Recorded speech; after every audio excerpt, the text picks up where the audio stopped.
Ako si Junel, isa akong on-call waiter. Ngayong araw may duty ako. Kaya tara, samahan niyo ako.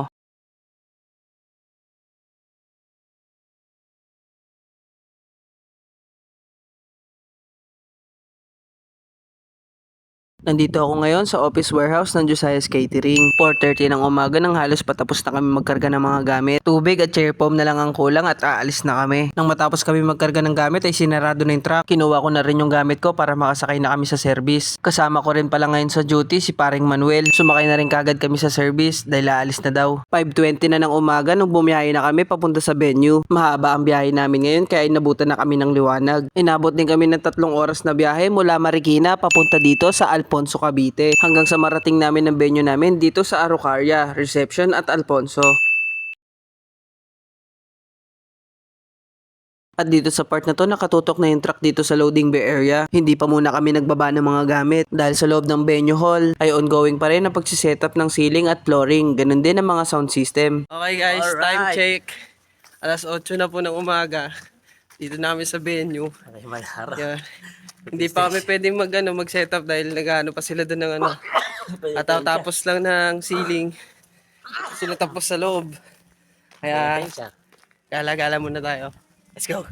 Tapos ang ilang minuto namin paggagala at paghahanap ng tindahan ay bumalik na kami. Sakto at kakain na. Kaya sumandok na rin kami ng pagkain ni paring Manuel para sabay-sabay na kami kumain. Kadalasan kumakain kami pagkatapos mag-setup. In this case, kumain na lang muna kami dahil hindi pa kami makapag-setup sa loob. Pagkatapos namin magpaingay, sinimulan na namin magbaba ng mga gamit. Inuna muna namin ibaba yung mga plato, baso, kutsara at yung iba pang mga gamit na gagamitin namin sa buffet. At isinalansa namin na maayos dito sa loob ng pantry. Pagkatapos namin magbaba ng mga gamit, ay tulong-tulong kami sa pagpupunas ng mga plato at baso. Si Kuya Jepoy at si Bador naman na nagtiklop ng table napkin. Habang nagsasanitize kami ng mga gamit ay nagkukwentuhan kami para malibang at hindi namin mapansin ang oras. A few moments later, dito na na-video ang pagbababa namin ng mga upuan at mga lamesa. Nag-focus muna ako sa trabaho dahil hindi naman ang purpose kaya ako pumasok. Makalipas ang ilang oras namin pagsisetup ay ito na ang kinalabasan. Wedding ang event namin ngayon at 150 packs na katawang sa servisyoan namin. Ang ganda ng kinalabasan ng ceiling. Sayang nga lang at hindi ko nakuha yung pangalan ng supplier na nag-stylist. Mula ceiling, tunnel, flower arrangement, pati na rin sa backdrop ay sobrang ganda. Bukod sa elegant na setup, isa din sa nakapukaw ng atensyon ko, itong napakalaking heart-shaped strawberry cake na gawa ng Wados. Check nyo na lang yung video sa page nila kung paano nila ipasok sa loob. Sa kabilang banday, 12:00 na ng tanghali. Dumating na yung service na sinasakyan ng mga food attendant at ng mga pagkain.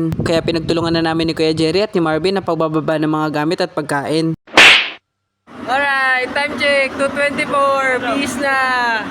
3:00 na ng hapon at nakabihis na kaming lahat. Halos katatapos lang din namin mag-briefing. Habang dito naman sa pantry ay busy ang mga food attendant sa pag-prepare ng mga food packs at ng mga welcome treats. Makalipas ang 1 oras ay natapos na sila at na-i-display na yung mga pagkain. Meron ditong California spring roll, mango Borsian cheese on Melba toast, zucchini and tomato with feta sauce, buffalo meatballs with blue cheese dressing, at meron ding deep fried shrimp tornado. Naka-ready na rin ang Mongolian station, pati na rin ang pasta station. Sayang nga lang at hindi ko na videoan yung mga pagkain sa buffet. Di bale sa susunod na lang. Fast forward, 6:00 na ng gabi, isa-isa na nagdadatingan ng mga bisita. Hanggang sa nakapasok na sila lahat at nakaupo na. Ilang minuto na lang din kasi ay magsisimula na rin ang program. Habang dito naman sa pantry ay busy si Chef Jeffrey sa pagluluto ng ribeye steak na ilalagay sa buffet at isa-serve sa mga VIP, Russian style. Moving on, tuluyan na nga nagsimula ang event. Marami pang kaganapan dito sa event na to ang hindi ko na isama sa video. Pero don't worry, gumawa ako ng separate video para doon. Check nyo na lang yung video sa profile ko. Limitado lang din naman kasi ang pagbibideo ko. Pumitik lang ako ng saglitang video dito. Syempre, priority pa rin ng trabaho. At dito naman sa part na to ay pababa ako ng first floor para mag-deliver ng pagkain sa office staff ng Araucaria. Alam ko mahirap pagsabayin ng trabaho at paggawa ng ganitong klaseng content. Buti na lang suportado ako ng mga kasama ko. Kaya sinisigurado ko rin na hindi maapektuhan nito ang trabaho ko. Kaya better together talaga kapag naiintindihan ka ng mga taong nakapaligid sa'yo. Hayaan nyo, soon makakabawi din ako. So paano ba yan? Hanggang dito na lang. Salamat sa pagsama.